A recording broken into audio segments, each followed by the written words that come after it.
Olá, Brejo do Piauí! Está começando agora mais um Aconteceu Cast, o podcast da Aconteceu Produtora, feito com muito carinho para contar histórias de gente da nossa terra.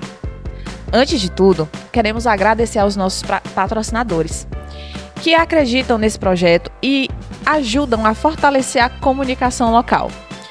Muito obrigado por caminhar junto com a gente. O Aconteceu Cast nasce com esse propósito: valorizar pessoas, compartilhar experiências e mostrar que aqui em Brejo tem muita história boa para ser contada.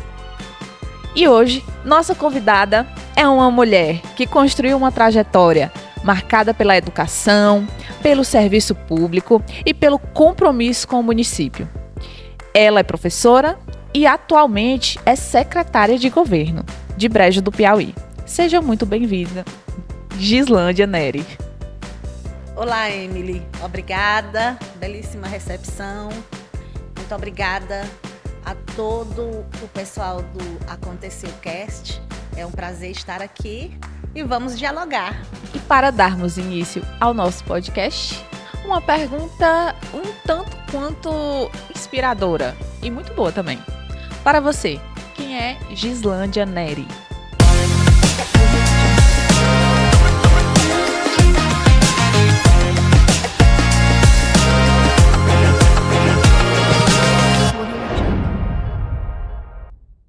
Gislândia Neri.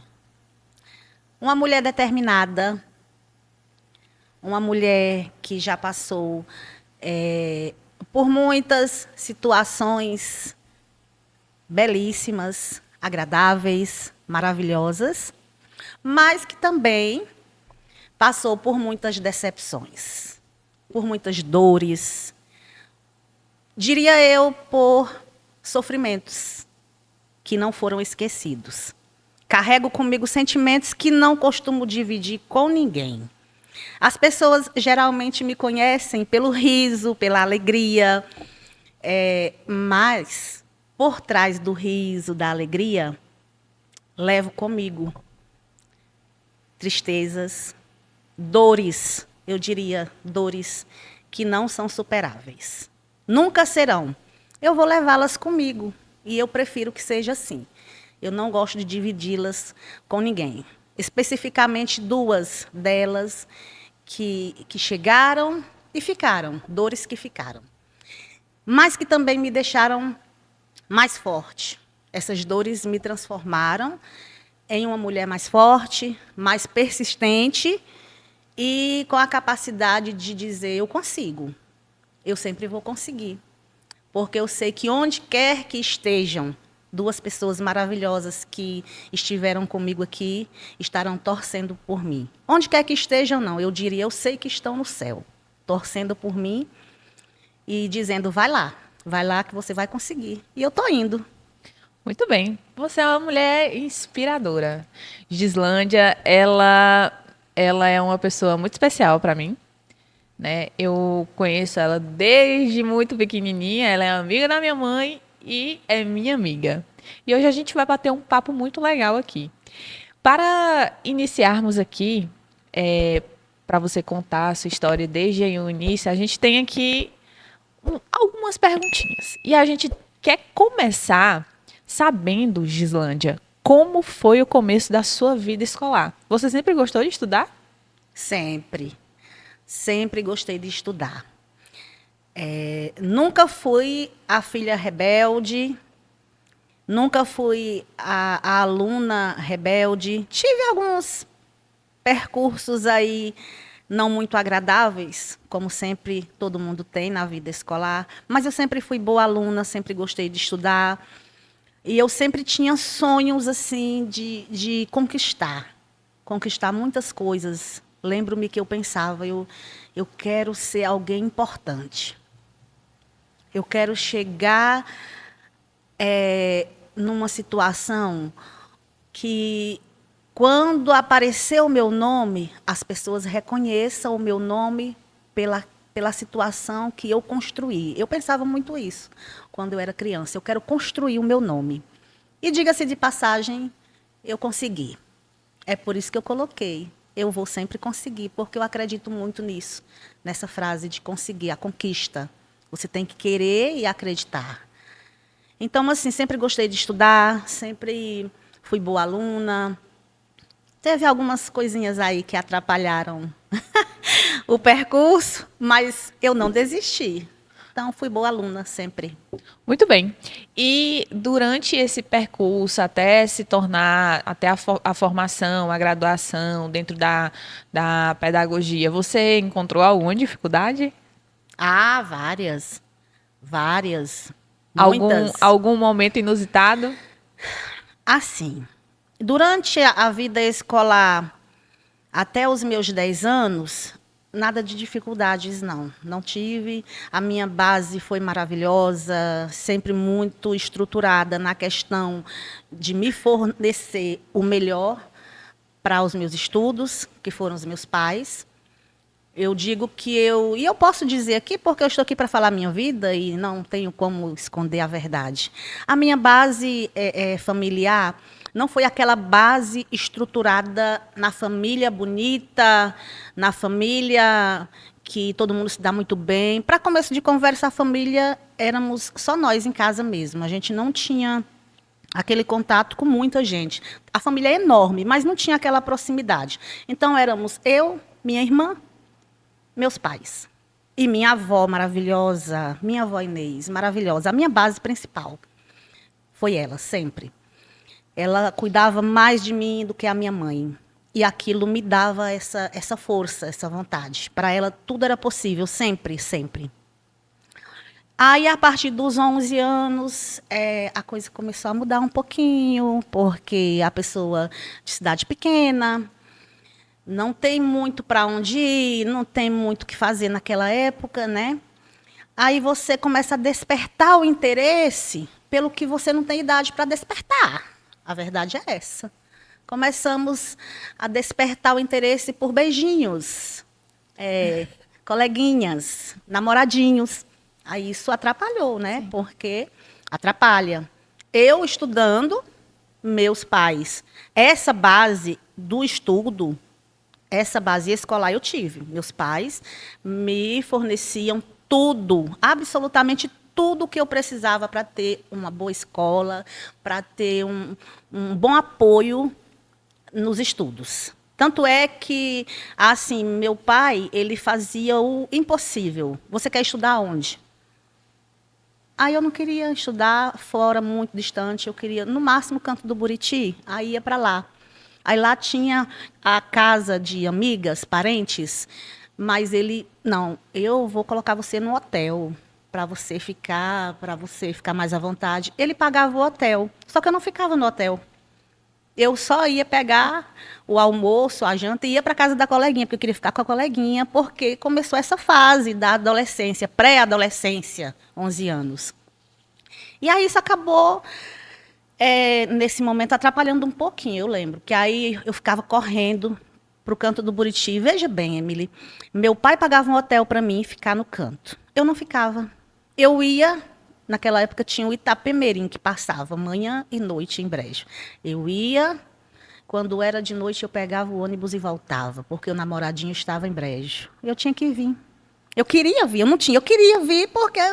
E aí eu acho que meus pais pecaram um pouquinho nessa questão, porque eu estava estudando, eu não tinha noção do futuro, eu queria conquistar muitas coisas. Mas, assim, quando você tem um filho, uma filha com 11 anos, você não pode permitir que algo mude o roteiro. Você tem que fazer a interferência. Se você não conseguir como pai ou mãe... fazer o quê? Mas você tem que interferir.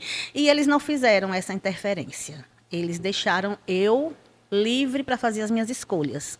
E é uma frase que eu carrego comigo também. As suas escolhas terão consequências. Sim. Essas consequências você vai arcar e, diga-se de passagem, prepare-se. Depender do que você escolheu, O que vem aí você vai ter que suportar. Custa caro. Custa caro. E é isso. E aí, nessa fase... Mas eu continuei, não desisti, continuei. Chegou essa fase dessa pré-adolescência, que despertei para esse outro lado. E continuei os meus estudos. Aí, caiu um pouquinho. Os estudos caíram um pouquinho, porque fui começar uma nova situação, que foi o despertar para o namoro, aos 11 anos de idade, que assim, não aconselho ninguém, de maneira alguma. Que aí já foi namoro mesmo, né? Quando você está no namoro, significa dizer que você antes já começou nos beijinhos. E aí atrapalhou um pouquinho os estudos. Aí chegou a fase das preocupações, que deixava de me preocupar com os estudos para me preocupar com o namoradinho. E foi isso. Eu concordo super com você. É muito complicada essa fase. E me diz aqui uma coisa, Gislândia. Depois disso, você trilhou o caminho da graduação, não é isso? Eu me lembro que minha mãe, que eu cheguei a acompanhar a fase em que vocês estavam na graduação de pedagogia, não é isso? E que eu olhava assim, hoje eu paro para refletir sobre como tá fácil agora fazer uma graduação, né? Mas eu lembro que no tempo de vocês iam até Canto do Buriti num transporte que fazia linha aqui na cidade, né? Conta pra gente como era. Como eram essas idas e vindas? Gente do céu, muita loucura. Muita diversão também. Assim, aí antes de chegar na graduação, né, eu vou até fazer um gancho aqui desse período. Eu finalizei os meus estudos do 9º ano do ensino fundamental, já casada e com filho, né? Por isso que eu falei assim, teve alguns momentos mesmo.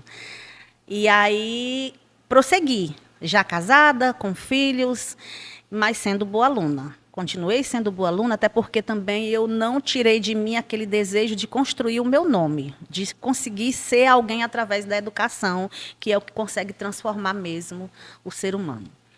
E aí veio, então, essa primeira graduação de professora. Eu confesso a você que nem seria assim a escolha, mas naquela época a gente não tinha muito o que escolher, não. Eu teria o que escolher se eu tivesse ficado sozinha, solteira, sem casamento, sem filhos.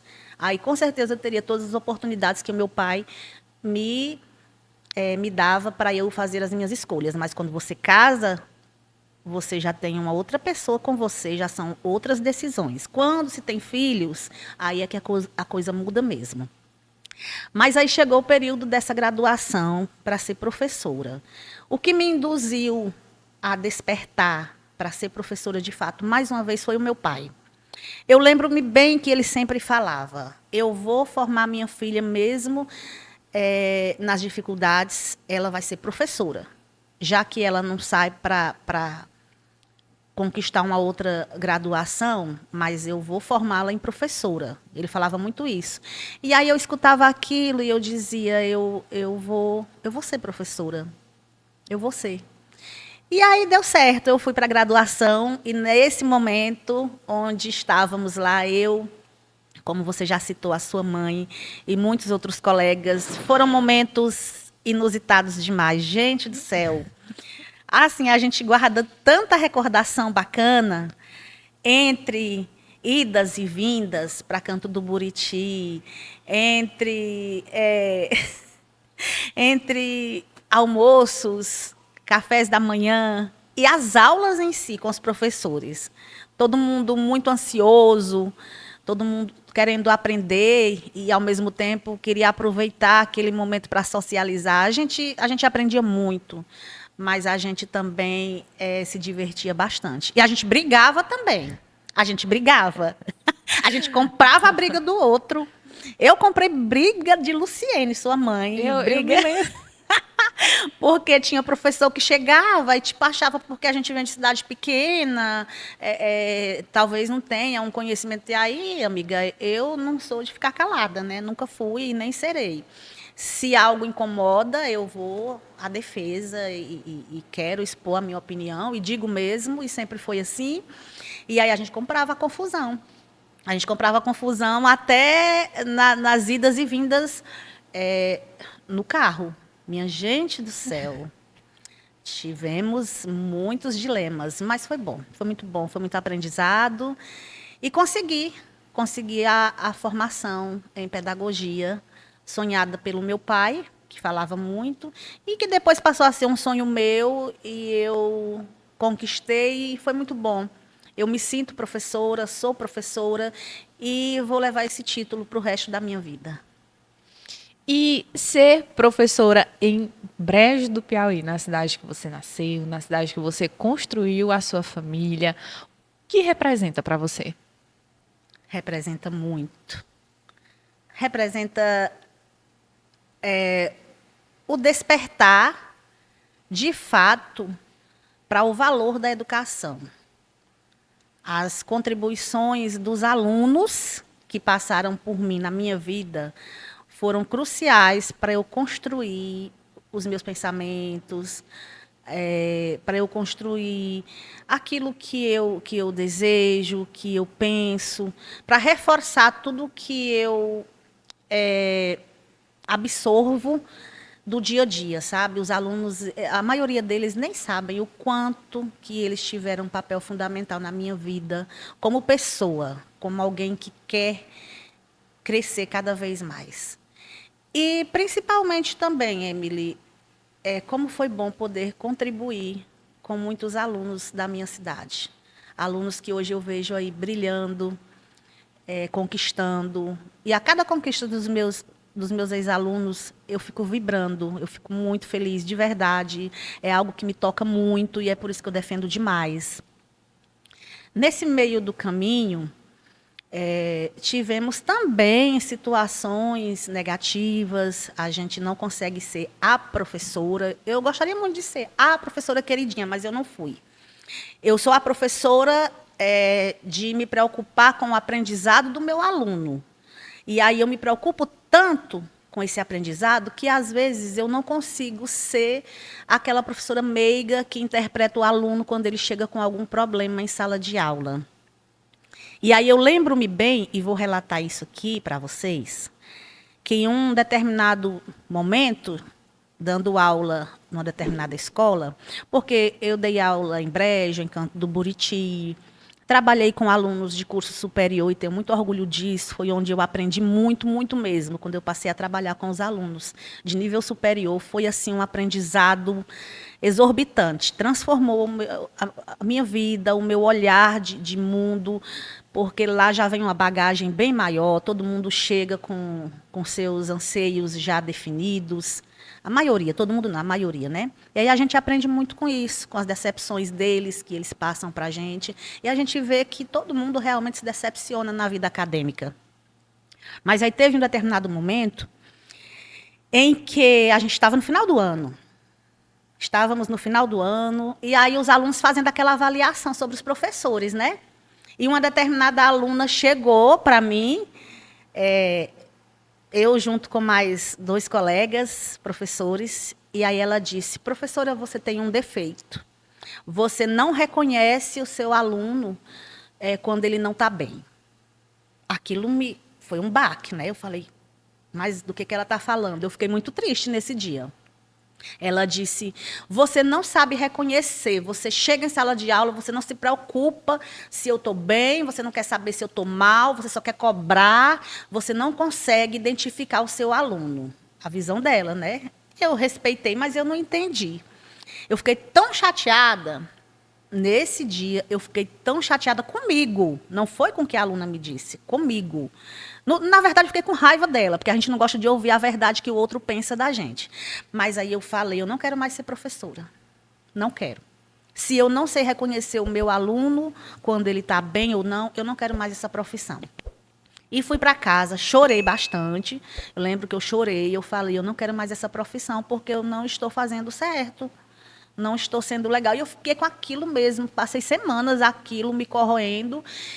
E, de fato, fiquei um tempo fora da sala de aula depois disso. Não foi, assim, na sequência. Passou um determinado período e eu me ausentei e falei, não quero mais isso para mim, porque eu não sei contribuir. Eu coloquei isso a partir daquela fala da aluna e falei, eu não sei contribuir com o outro, porque eu não reconheço o outro quando está bem. Mas depois eu fui pensar, mas a minha profissão não é para eu ir lá reconhecer quando o aluno estiver bem ou não. Faz parte do processo. Mas, de fato, eu não sou essa professora boazinha, bonitinha, queridinha ali de coração, que, aí você está bem hoje, meu amor? Como que você está? Não sou, gente, não sou. Eu sou mais, vamos lá? Vamos lá, fizeram a atividade, vamos corrigir. Tem alguma dúvida? Essa sou eu como professora. Eu me preocupo no conteúdo, no aprendizado, e às vezes eu peco mesmo em não saber dos sentimentos. Na verdade, eu sou assim no meu dia a dia. Não sou muito de reconhecer os sentimentos, de estar observando essas questões. E, em contrapartida disso, nessa fase de professora, já teve outras situações maravilhosas, né? A gente tem situações, como eu já falei, onde alunos me dizem que, professora, você não sabe o quanto que você contribuiu na minha vida. Você não sabe o quanto que uma frase, um momento que eu fui procurar por você e você me deu aquele apoio, mudou o que eu pensava, mudou a minha trajetória. Porque eu sou muito disso, Emily. A Gislândia é assim, se você procura e fala, eu estou aqui, eu vou te dar o apoio, o que puder, estiver ao meu alcance, eu vou te falar, eu vou te apoiar, ou não, a depender da situação, mas eu não vou fazer a interferência na sua vida, ficar te observando para ir lá, você está bem, Emily, acho que você não está mal. A não ser que a gente tenha uma afinidade para além da sala de aula. Gislândia, e para fecharmos esse bloco sobre a sua trajetória dentro da educação, diga para a gente o que mais te orgulha dentro da sua trajetória na educação. As minhas contribuições enquanto professora, receber uma mensagem de uma aluna que está lá em São Paulo, que já não me vê há muito tempo e que me manda um textão, dizendo, olha só, professora, e ela me trata assim, olha só, professora, eu estou aqui trabalhando e eu quero te dizer que você contribuiu muito, que foi muito bom ser sua aluna, que eu superei aquela situação lá porque você conversou comigo, porque você me apoiou, porque eu pude me espelhar em você, servir de apoio, servir de esperança, de exemplo para alguém. Isso é o que mais me orgulha na minha trajetória enquanto professora. Perfeito, perfeito mesmo. E agora vamos falar de família, que é a base de tudo, da sua família, a família que você construiu aqui em Brejo do Piauí. Qual foi o papel da sua família na caminhada profissional? Essa parte a gente já discutiu um pouco, né? Mas você é mãe, você tem 2 filhos. Como conciliar maternidade, trabalho e responsabilidades ao longo da vida? Essa é difícil. É difícil e eu nem sei dizer como. Eu só sei que a gente vai lá e faz. Eu só sei que eu faço. Não dá nem para explicar como. A gente não consegue fazer 100% em nada na vida. Eu tenho isso comigo. Não adianta eu querer 10, porque na vida que eu estou falando, né? Porque eu não conquisto esse 10, eu quero sempre mais alguma coisa. Eu falo, cheguei no 9, não consegui o 10. Isso é a minha forma de pensar sobre mim. Outras pessoas podem e devem pensar diferente. Mas, assim, conciliando trabalho com família, com tudo, até que eu me saio bem aí. É como eu já me dei aqui um 9. Lá em casa eu costumo dizer e ouvir que eu sou a base. Eu costumo dizer e ouvir também que eu sou a base da família. Eu escuto isso da minha mãe o tempo todo, que é alguém que é comigo sempre. Eu escuto isso dos meus filhos demais e do meu esposo. Teve um momento ano passado, isso marcou para mim. O ano passado eu tive um problema grave de saúde. Foi bem grave mesmo, inclusive ainda trato esse problema e vai ser para o resto da vida, que foi uma trombose pulmonar. E no momento mais difícil mesmo, assim, porque eu achava que eu cheguei a pensar que eu ia morrer. Eu falei para Deus, Senhor, não quero morrer agora. Eu tenho minha filha, principalmente, que eu falava assim para Deus, eu tenho minha família, tenho meu filho, mas ele já se vira sozinho. Mas a minha bebê, a minha filhinha, não, ela precisa de mim. Então, o Senhor me deixa aqui, porque eu quero cuidar da minha filha. Ela precisa de mim como essa base. E aí, nesse momento crucial, eu ouvi muito deles. Você tem que ser forte, você vai sair dessa porque você é a nossa base. E teve um dia, fiquei um pouquinho... Ai, Jesus. Teve um dia que o meu esposo, ele disse para mim, eu já em casa, já tinha saído do hospital, que eu fiquei ainda 5 dias na UTI. Algumas pessoas até me mataram, menina do céu, quando eu lembro disso. Chegava a notícia para mim, estão dizendo que já vão te entubar, que já vai morrer. Eu digo, não, estou viva. Viverei para contar, estou aqui contando. Aí teve um dia que meu esposo disse para mim, esse dia ficou marcado, ele disse, Gislândia, melhore, você é a minha base. Você é a nossa base, eu preciso de você. Como é que eu vou lidar com tudo aqui? Então, fique boa, vamos lá. Eu senti assim uma verdade tão grande na frase dele, esse apoio foi muito crucial para a minha recuperação. E eu tive ele e eles ao meu lado o tempo todo, no momento em que eu mais precisei. Porque, como dizem, é no momento que você mais precisa que você sabe realmente quem são as pessoas que estão do seu lado. Então, nesse momento em que eu mais precisei, eu tive ao meu lado a minha base também. Que dizem que eu sou a base deles. É muito recíproco isso lá em casa, muito. Eu preciso deles, eles precisam de mim, e a gente se acolhe e a gente se ajuda muito. E a propósito, vou fazer só um comentário. É nesses momentos que a gente conhece quem está do nosso lado. Quando eu tive Covid também, aproveitar o momento e dizer que teve alguém que esteve do meu lado, fora da família, que não deixa de ser família, porque quando você acolhe como família passa a ser, que foi você.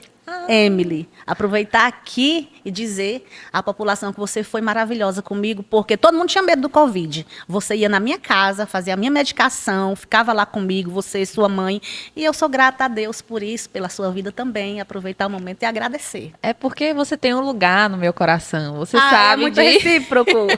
Você sabe disso. É recíproco. E agora nós vamos falar aqui de alguém que ele é meu amigo. Vou puxar para mim também. Ele é meu amigo e ele é seu filho mais velho. Seguiu a área da medicina. Gente, a medicina na verdade, foi o produto do meio e tem o produto final, porque o produto do início ele conseguiu. Foi lá no direito. Ai, não, eu quero a medicina. Pois ele é médico e também seguiu o caminho da literatura. E agora é escritor. Como foi acompanhar essa trajetória? Aí a gente iria ter uma semana de podcast. Mas o tempo é limitado. Vou pontuar algumas situações mais rápidas. Ser mãe, a pergunta foi essa, né? Você me perguntava e eu ficava viajando aqui. Como foi acompanhar a trajetória? Acompanhar o Patrick, meu filho, sempre foi maravilhoso. Um filho bom, estudioso, muito estudioso. Nunca me deu trabalho na questão dos estudos e nem em outras questões também. Patrick sempre foi muito decidido. Teve os seus anseios, as suas frustrações na adolescência, que eu estava distante porque ele estava em Teresina. E eu não pude ajudá-lo nesse momento, mas com isso ele passou a se descobrir, a ser mais forte e trilhar o seu próprio caminho. Mas ele sempre manteve e mantém uma relação muito íntima comigo. Isso me faz contribuir com ele. Ontem mesmo eu falava para ele, em uma situação inusitada, Patrick, você é muito debochado comigo, eu sou sua mãe. Aí ele vai para o kkkk, ele ri muito, ele fala, mamãe não existe. Então, acompanhar toda a trajetória dele foi algo que me fez me tornar a mãe que eu queria ser. Como mãe, o meu papel principal na vida, de fato, é ser mãe. Agora eu me coloco na nota 10. Eu sou uma mãe nota 10 e isso eu posso dizer de mim. Porque, Emily, eu faço absolutamente tudo o que tiver que ser feito pelos meus filhos. Não me interessa o que vai acontecer depois, eu não quero saber. E eu ainda digo mais, quem me conhece sabe. Eu sou assim. Você não gosta de mim? Beleza, não precisa, mas goste dos meus filhos. Agora, você me ama, mas você não gosta dos meus filhos? Saia da minha frente, meu amor, não precisa gostar de mim. Eu sou assim e eu não mudo e é assim que Gislândia é. A mãe. Eu sou a mãe. Antes mesmo de ser Gislândia, eu sou a mãe de Patrick e Paola. Você precisa, no mínimo, respeitar os meus filhos para que eu consiga te inserir aqui no meu caminho. Caso contrário, pode sair da minha frente. Não dá, a gente não tem um diálogo. E acompanhá-lo foi sempre assim, sendo a mãe, a defensora, a que está do lado, a que diz sempre, eu estarei aqui, Patrick, eu estarei aqui, Paola, para o que for necessário. Eu não quero saber, se tiver errado, eu vou dizer está errado, mas é isso que você quer? Você vai arcar com as consequências, mas eu estarei aqui. Não vou soltar a sua mão em hipótese nenhuma. E isso tem sido, e vai ser assim sempre. E, mais uma vez, é uma reciprocidade enorme, enorme, porque quando eu mais preciso, os meus filhos estão aqui do meu lado, estão me acolhendo, estão me amando, me dando todo o apoio. E, para fechar, só vou dizer sobre essa pergunta. Mais uma vez eu volto no momento crucial da minha vida, quando eu estive hospitalizada, quando eu quase morri, no meu período, momento de quase morte. Quem salvou a minha vida depois de Deus, que me deu uma segunda chance, foi o Patrick, como médico. Foi o Patrick que descobriu que eu estava com uma trombose nos pulmões. Foi o Patrick que se destacou de Belo Horizonte, às carreiras, pegou o primeiro voo, largou todos os plantões, tudo que estava fazendo lá, isso eu não vou esquecer nunca. Largou tudo e disse, mãe, estou chegando em Teresina. Foi ele que disse, você vai para um hospital bom agora. Eu vou fazer o que eu tiver que fazer para salvar a sua vida, porque foi para isso que eu estudei, foi isso que você me ensinou. É você que está precisando de mim agora. Ele largou tudo e chegou em menos de 5 horas. Meu filho chegou no quarto que ele me colocou e ficou comigo e com o pai dele e me deu total apoio. Enfim, todo o amor, carinho, respeito que eu precisava. Isso, Emily, eu jamais, jamais vou esquecer. Mais uma vez eu digo, são nesses momentos que você reconhece as pessoas que te amam. Então, acompanhá-lo, defendê-lo e dizer para ele o tempo todo, que orgulho, meu filho, que eu sinto de você. Que orgulho que eu tenho do homem que você se transformou, da pessoa que você é. É o mínimo que eu faço e faço de coração aberto e muito orgulhosa. Nós ouvimos, e eu concordo muito com ela, ele é um excelente médico, muito bom. E o Patrick é escritor. Então, nós temos aqui o Cozer das Pedras, o Roer dos Ossos, que é o primeiro livro. E nós temos Seca, Bebe Sangue, a Terra, que foram lançados. O que você sentiu ao ver esses 2 livros? Ao ver e ao ler os 2 livros? Emily, é assim, a emoção é muito grande, a felicidade é maior ainda. Todas as conquistas do Patrick são as minhas conquistas 10 vezes mais. Todas as vezes que eu vejo meu filho feliz por alguma coisa, a minha felicidade ela se multiplica nessa felicidade dele. Então, assim, você até fez a narrativa. Mãe, ele disse, mãe, eu quero fazer direito. Vou para o direito. Mãe, não quero fazer direito. 3 meses depois saiu do direito. Eu estava lá apoiando. Vai ser advogado, vai ser juiz, vai ser promotor. Ele desistiu. Mãe, eu quero mesmo a medicina. Ele veio para a medicina e eu estava lá apoiando. Que era também o que eu desejava. Eu sempre falava para ele, você vai ser médico. Ele dizia, eu não sei se eu quero ser. Mas deu certo, conseguiu.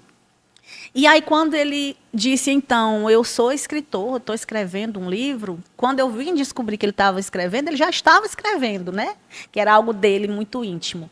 E aí, quando eu despertei para o quanto isso é importante na vida dele, o quanto é importante para o Patrick escrever, colocar no papel ali o que ele pensa, o que ele discorda ou concorda, aí eu abracei a causa. Porque eu vi que ele encontra uma felicidade muito grande na escrita. E, mais uma vez, a mãe entra em ação. Aquela mãe que diz assim, é por você e para você, eu estou aqui. E eu me orgulho muito a cada vez que eu vejo alguém se interessando e lendo sobre a literatura do meu filho. Esses dias mesmo eu fiz uma viagem a Teresina e aí a gente sempre vai na livraria. Quando eu chego na livraria, eu falei, Paola, eu vou procurar o livro do Patrick. Aí, quando eu encontro, eu já faço a foto, mando para ele, e aí ele já me responde, a gente já faz aquela troca. E eu fico tão feliz de ver, nossa, tá aqui o livro do meu filho exposto aqui, que bonitinho. Aí dá aquela felicidade por dentro, sabe? E saber que, principalmente população brejense, saber que temos várias pessoas que acolhem o trabalho do meu filho enquanto escritor, isso me deixa muito orgulhosa. Atingiu um público que eu nem esperava que ele atingisse também, até algumas crianças que me param para conversar sobre a inspiração que ele é como escritor. Isso me deixa muito orgulhosa, muito satisfeita. E tenho muito orgulho e falo mesmo. Falo mesmo. É o meu filho, que é médico, que é escritor. E tenho muito orgulho dele como médico também, porque é um excelente profissional. Ele é genial. Ele é. Ele eu sou suspeita. Gente, não, ela é suspeita, mas eu vou falar. Ele é genial. E para encerrarmos esse bloco sobre a família, que ensinamentos de mãe você acredita que foram essenciais na formação dos seus filhos? Foram e são, e eu lhe digo, humildade. Sejam humildes.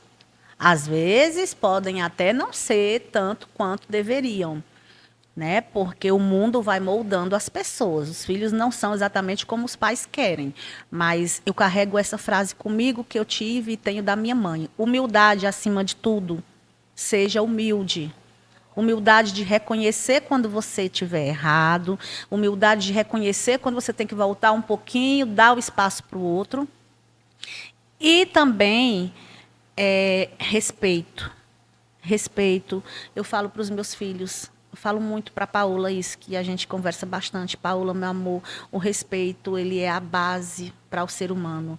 E a Paola é maravilhosa. Falei bastante do Patrick, mas não posso deixar de falar da minha Paola, que é a filha. A Paola, ela é simplesmente a filha que eu pedi para Deus. Genial também. Maravilhosa, ela é espetacular, ela é tudo. Ela é educada, ela é carismática, ela é estudiosa, ela é a filha perfeita. Meu Deus, eu peço para Deus conservar a minha filha exatamente como ela é. O Patrick fala, mãe, eu sei que eu sou o rebelde da casa.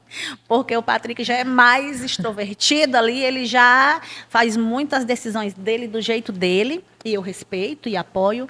Mas a Paola é muito carismática, é muito apegada a mim e ao pai, aquela coisa muito de se preocupar com as decisões, se vai dar certo para todo mundo e não só para ela. Mas é por conta da idade também, ainda está na adolescência. Eu sei que quando tiver adulta vai fazer, talvez, como o Patrick, eu vou tomar as decisões que... Ele fala assim para mim, né? A gente tem uma relação bastante bacana mesmo. Aí ele fala, mãe, eu vou fazer isso, o que você acha?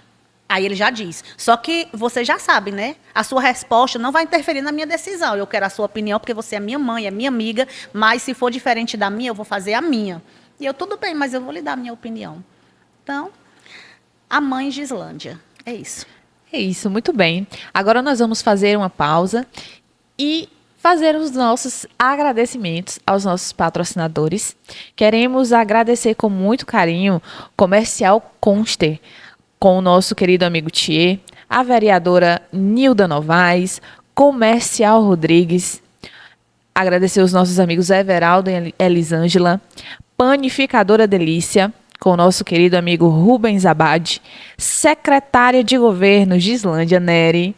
Queremos também agradecer ao nosso vereador Maicon Neri, nosso secretário de saúde José Rogério Martins, nossa vereadora Laís Ribeiro, ao secretário de Agricultura, Genivaldo Capivara, Top Art, Comunicação Visual, com o nosso amigo Rony, e Costela FM. Agradecemos com muito carinho o patrocínio de vocês. Voltando aqui para nossa convidada muito especial, Gislândia Neri, nós vamos falar agora do seu papel na gestão e do futuro de Brejo do Piauí. Agora como secretária de governo, o que isso significou para você? Esse convite para ser secretária de governo, o que significou para você? Na verdade, esse convite, ele foi uma virada de chave na minha vida, né? Eu, professora, sempre na educação, quando não professora, no município, direcionando as escolas, que eu tenho muito orgulho desse período também, foi muito bom. Fiz muitas amizades, aprendi muita coisa com as professoras, os professores e com todo o corpo da escola. Aprendi muito enquanto gestora de escolas. Mas o convite para ser, então, secretária municipal de governo foi meio que de surpresa para mim, porque eu não sabia. Tinha algo para mim, porque Deus preparou, através da nova gestão, mas eu esperava outras situações, menos responsabilidade, digamos assim. Quando me veio o convite, de repente, eu lembro-me bem que eu estava na casa da pessoa, da minha manicure, maravilhosa, quando o atual gestor me liga perguntando se eu poderia estar indo à casa dele. Ele ainda não tinha assumido, né, a gestão. Eu falei, sim, posso. Quando eu cheguei lá, estava ele, a esposa e uma outra pessoa. E ele lançou o convite do nada, porque eu não sabia que estava dentro dos planos essa pasta. Que a gente lhe chamou aqui para saber se você aceita ser a nossa chefe de gabinete. O nome foi até esse. Aí eu parei assim, olhei. Aí eu lembro que ele falou assim, o que foi? Não gostou, não? Aí eu falei, não, é porque eu estava esperando algo voltado para a minha formação de professora, né? Eu pensava dessa forma, porque já tinha suado alguma coisa ali do tipo. Então, foi muito surpresa, mas aí eu fui meditar, eu falei, estou pensando. Mas eu falei, quero, aceito, aceito. Pensei muito na responsabilidade. Mas deu certo, fui para casa, conversei com o esposo e ficou tudo bem. E o convite foi de bom grado e de uma, como eu falei, uma virada de chave na minha vida, porque eu tenho aprendido muito com essa responsabilidade. Show. E agora, a próxima pergunta que eu vou fazer aqui para você, eu acho ela muito pertinente, porque às vezes a gente não consegue entender qual a função de cada secretaria, né? E a gente vai trazer essa pergunta e a resposta aqui à luz de todos os nossos telespectadores. Conta pra gente quais são as principais funções da secretária de governo dentro da gestão municipal. Todas. Um pouquinho Todas. de cada uma. Assim, tem um colega meu que trabalha junto comigo, que às vezes quando eu falo com ele alguma coisa, ele fala, você é a secretária de governo, se vira, resolve. Aí eu olho para ele assim, gente do céu, mas é uma pasta onde, às vezes, os meus colegas também, os demais secretários, podem até pensar, a Gislândia está se metendo, se envolvendo na minha secretaria, mas não é isso, gente. Eu estou à frente do governo municipal. Então, as demandas chegam para mim, o gestor me coloca as demandas onde eu tenho que, de certa forma, chegar até os demais secretários. Então, eu tento fazer isso da melhor maneira possível para não deixar, de certa forma, dessa forma que eu estou tentando interferir no trabalho deles. Mas eu tenho que me colocar dentro das outras secretarias para que a gestão ande, para que a coisa seja bem feita, para que tudo flua da melhor maneira possível para o bem-estar de todos e de cada um. Então, a minha função, agora, eu vou dizer o que eu vejo dentro daquilo que eu faço, né, que foi a sua pergunta, na minha função. O que eu faço é colaborar. É colaborar com a gestão em todas as secretarias e, principalmente, com a população brejense. A minha função eu sou cobrada por isso e eu gosto disso também. Veja se está tudo bem com todos que estão precisando da gestão. Veja se está resolvendo tudo que está sendo buscado na prefeitura. As pessoas chegam porque elas querem alguma coisa, elas querem a resolutiva de algo. Então, a sua função é resolver.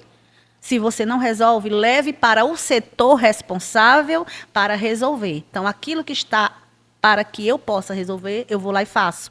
Porque se tem algo que as secretarias conseguem fazer na gestão do atual prefeito Fabiano Lira, é gerenciar a sua pasta, ter autonomia para isso. A gente tem. Mas aquilo que eu sei que não cabe a mim, que é algo direcionado à Secretaria de Educação, especificamente falando, eu tenho que direcionar à Secretaria de Educação e por aí vai. Mas como eu coloquei no início, é o tudo. Chega tudo à prefeitura. E aí aquilo que não cabe a mim, discretamente, eu vou encaminhar a pessoa ao setor responsável. Muito bem. Nós vamos fazer agora um bate e volta, tá? De perguntas. Eu vou fazer 2 perguntas para você. Você vai me responder bem rápido e bem direto, bem objetiva como você é. Quero abrir bem aqui um parêntese e dizer que eu também acho ela altamente resolutiva e objetiva. Adora resolver problema e ela resolve muito bem. Eu não gosto de procrastinar, não. Vamos lá. Isso Chegou, mesmo. vamos resolver. Quais desafios você enfrenta no dia a dia da gestão? Reconhecer as grandes dificuldades do outro. Entender qual é de verdade a sua dificuldade, que talvez aquilo que você procura não é exatamente aquilo que eu acho que você precise. Então, o reconhecimento do outro é uma dificuldade. Que conquista você destaca nesse período de secretária? A empatia. A conquista da empatia. Sempre fui empática. Sempre gosto de me colocar no lugar do outro. Mas agora, no atual cargo de secretária municipal de governo, eu tenho cada vez mais que me colocar no lugar do outro, sentir a dor do outro, a felicidade do outro, para conseguir, de fato, fazer um trabalho de qualidade. E que mensagem você vai deixar agora para a população brejense sobre o presente e o futuro do município? O presente, gratidão. Saibamos agradecer, porque muitas coisas Deus tem feito na nossa cidade, através da gestão, muitas coisas boas, muitas melhorias, muita qualidade de vida. Gratidão para o presente e anseios de coisas boas e melhores para o futuro. Saibamos preservar aquilo que é bom.